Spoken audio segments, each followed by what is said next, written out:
Hello there, and welcome to Echoes of the Workshop. My name is James, and in this video we're going to be going on a bit of a journey that started quite a long time ago. So, one of my favourite characters in the whole of 40k, in the whole history of 40k, is Ragnar Blackmane. And I guess the inspiration for wanting to make him now has come from yet again listening to the wonderful audiobook productions of the classic William King and Lee Leitner series of books going over his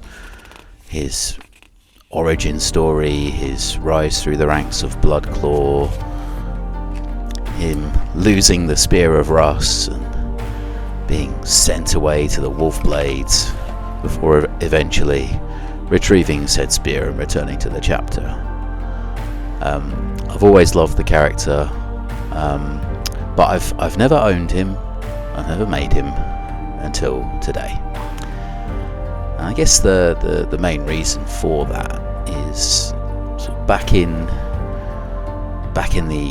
I started playing and collecting in 2nd edition, and back then I was much more keen to create my own characters, create my own leaders with their own stories and lore and everything. But as cool as the current model is, I don't really like the pose. So I'm going to change it. But to do that, I need some help from the Blood Angels.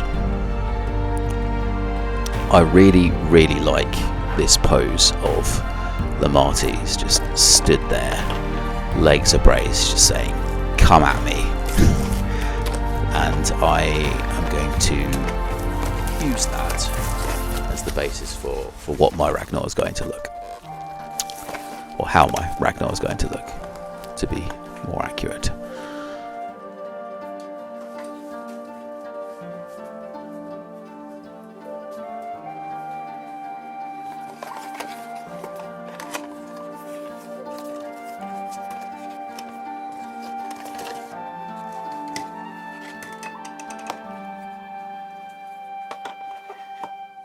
So in the background, you'll see I've started taking bits off the sprue. This is the torso, and essentially what I'm going to be doing is sort of clipping the bits off, dry fitting them, and seeing how best everything's going to go together.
It's clearly not going to be a clean and flush fit there, but it's important to use that bit because of the thigh placement, which is going to be important for getting everything together later on.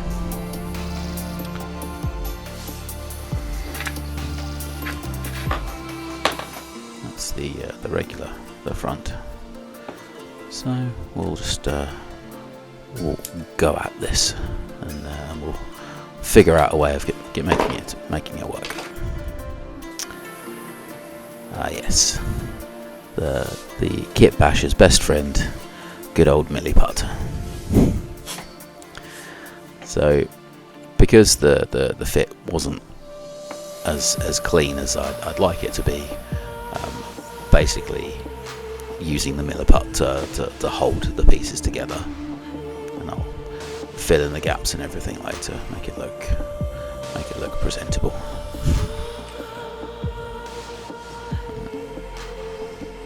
Just flattening everything down in there.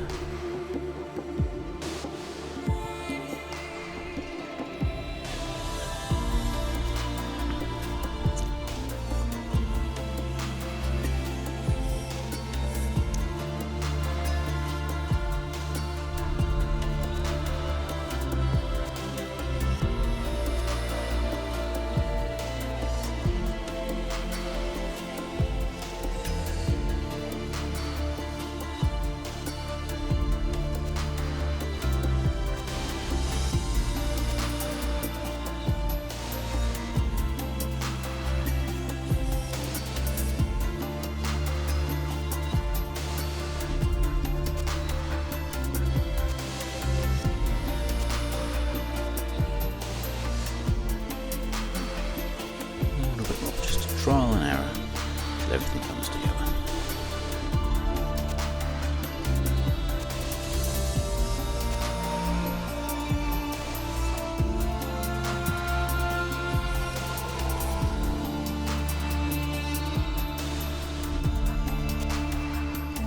So now we've got the back of the Marty's model and the sort of main breastplate of the Ragnar model, and I've removed the left arm, but I'll be utilising that later on.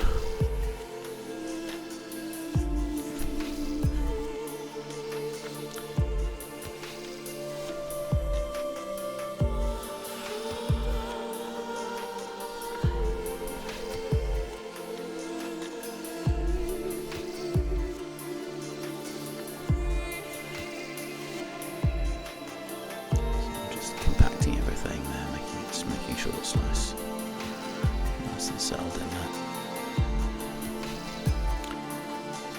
Now what's necessary here is to just sort of dry fit the, I guess you could call it a belt buckle.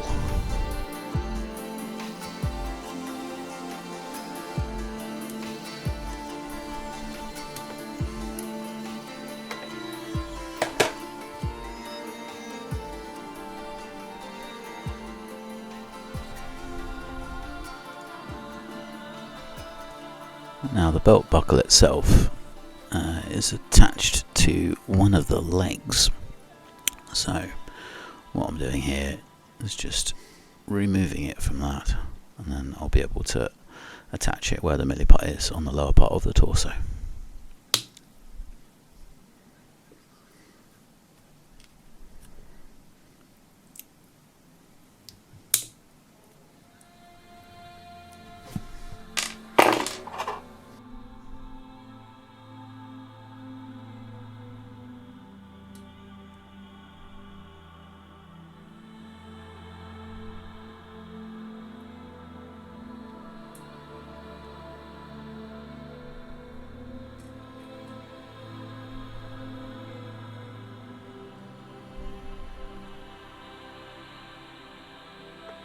So just going through here, trimming the piece down so it fits nice and flush on the torso.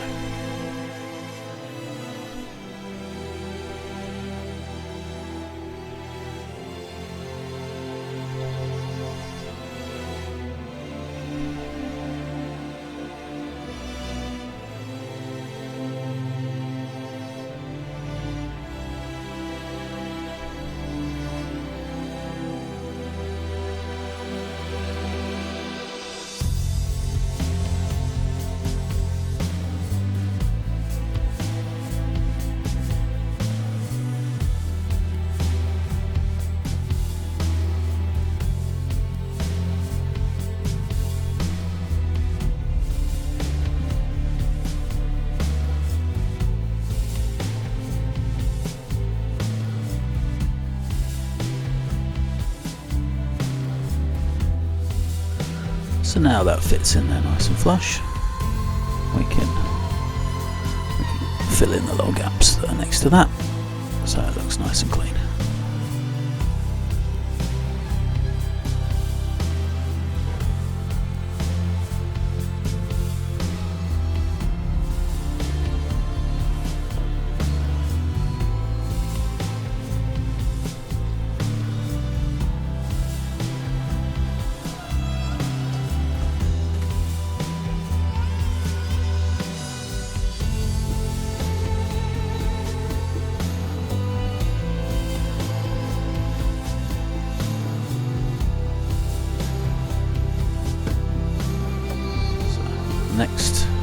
Next part of the build is the legs, and to be quite frank, I think this is about the point of the video where the construction of this model where I thought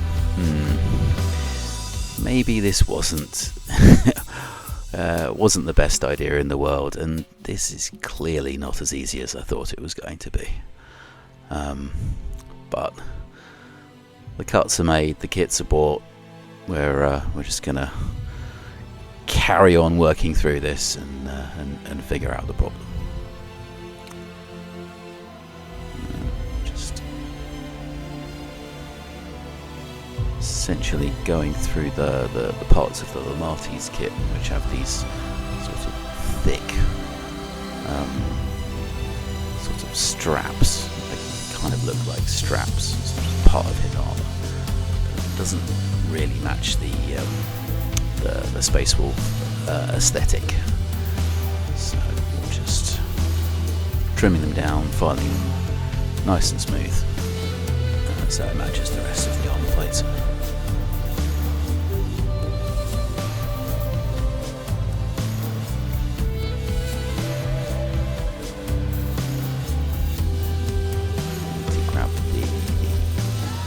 Shin plates, I suppose you could call them, the shin plates from the Ragnar kit, and just sort of trim them down, dry fit them.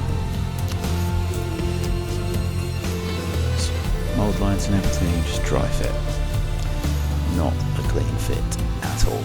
So again, gonna have to get some milliput in there, stick them together as best we can, and I was starting to get frustrated at this point. You see the two kids, you think, yeah, that'll be fine, it'll be easy. Spoiler warning, it was not. But I like how the model looks at the end, so carry on working through it.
it's just it's a holster and a couple of pouches, which goes onto his belt there.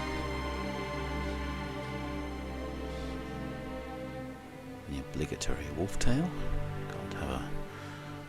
Can't have a proper Space Wolf model without a wolf tail, or 20. Here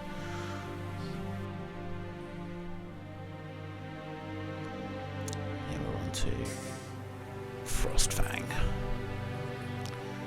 and just trimming it.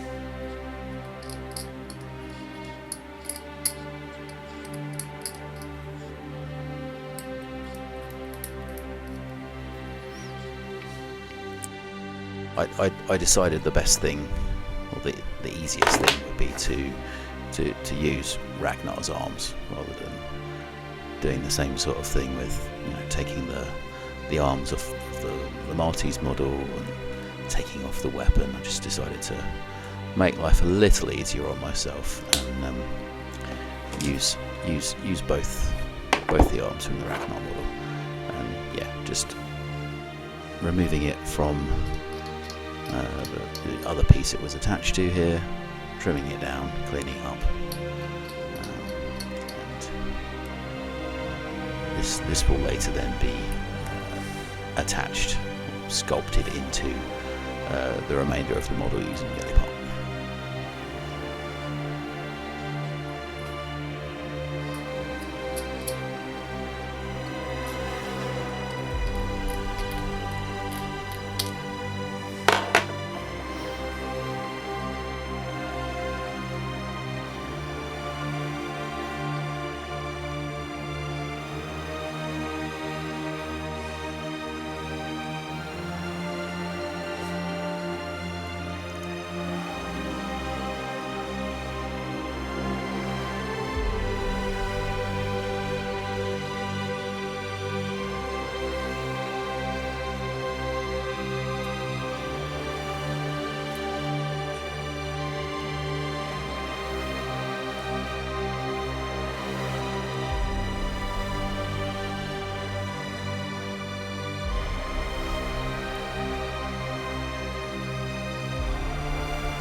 Just attaching the weapons to their arms.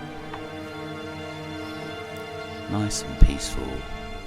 Working in the man cave, and my Fenrisian wolf has noticed someone walking through his domain. Go sort him out. Silly dog.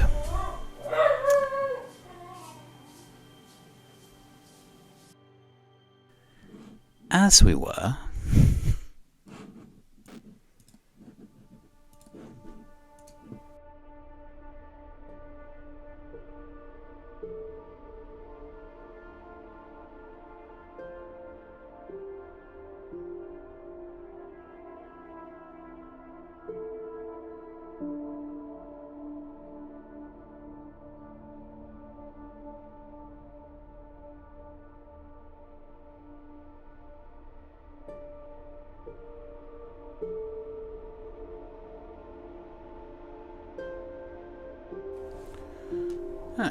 so, unfortunately, I thought I was recording the whole attaching this to the model, but yeah, it didn't work. So, lesson learned: make sure your camera is recording before you do, important things like attach things to the model.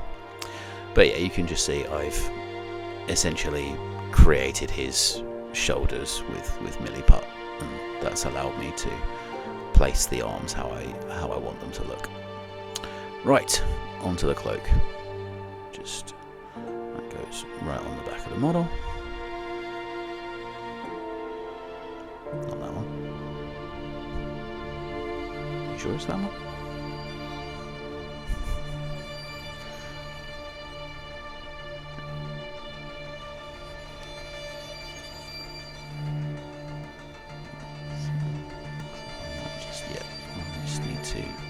Remove some of the plastic from the back, because of course this is Lamarty's back and not Ragnar's back. But yeah, I'm just basically working this down until it'll be a nice clean contact for the way to do this stuff.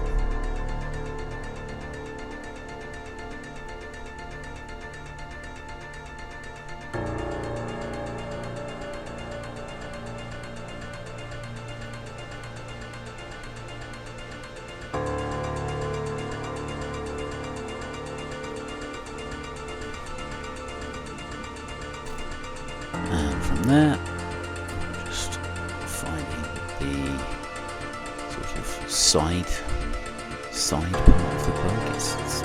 The cloak is just in two parts for whatever reason.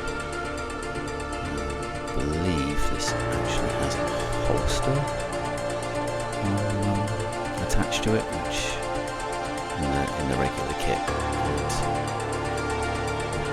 attached to the hip.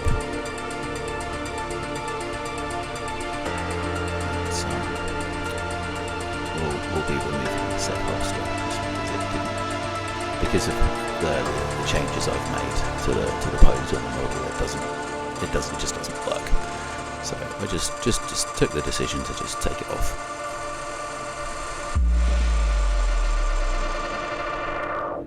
So for the right shoulder here,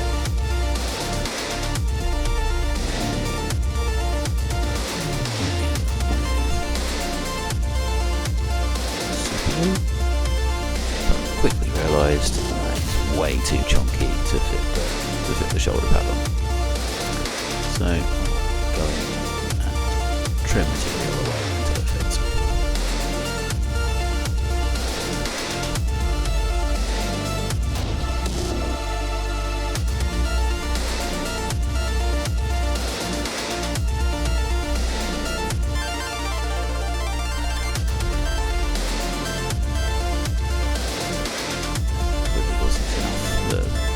Glue wasn't strong enough to hold the pieces together there with all of the middle part, so I just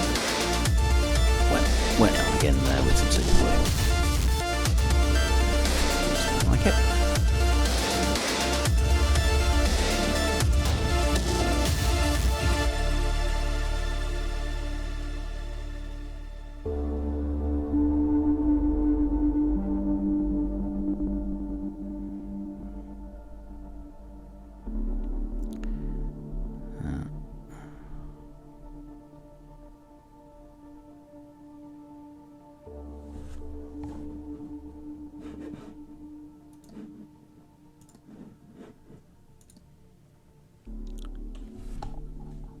So that's how we're looking with all that stuff there. The backpack's also gone on. But as you can see in a couple of places, especially on that left hand shoulder, or the gap between the cloak and the shoulder, there's quite a lot of gapping that needs filling. So I'm just gonna go in again with good old milliput and fill in all of those little gaps.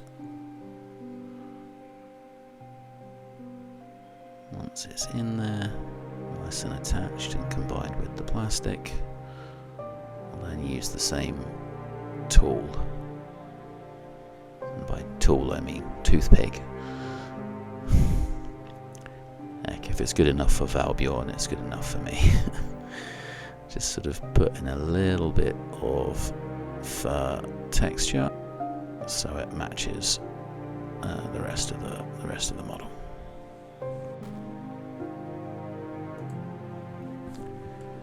So yeah, coming towards the end of getting this guy together. So from here, we'll get some of our Milliput into the head socket. Head socket's not a part of the human body, but and again, because of the nature of this, I had to use Milliput to attach the legs as well. So it's going to take some time to cure. So that's about that. I'll just try to figure out the base you can see here.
So while our guy is curing and everything else, time to get to work on the base.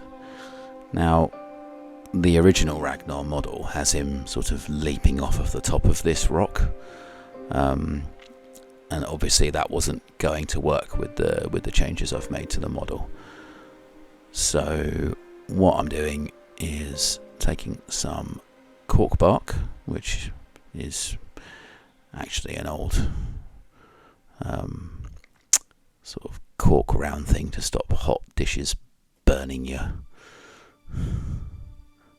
table, but also wonderful as rocks for scenery and filling out that base. So there we go. Excuse the camera shake. Let's get all that out of the way. Once that was on there, I decided to fill out the rest of the base with Milliput. And that's what I'll be doing momentarily.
That's all done. Now he's on his base. This is the final result. Now, I learned an awful lot by doing this model, and it was definitely a lot harder work than I was expecting. I'm not completely happy with certain parts of it. There's a couple of areas of the mini putt where it's sort of squeezed out of the joints and doesn't look particularly great. I'll definitely be trimming that down and sanding it and getting it clean and flush before any paint goes on this guy. But yeah, there's my Ragnar. It's been a long time coming, but I can't wait to get him painted and get him on the table. Now we've finally got our book and our wonderful new models to use. Alright, so that's that. Thanks very much for watching. If you'd like to see a painting guide for me working on this model, let me know in the comments. Thanks for watching, and I'll see you in the next one. Cheers.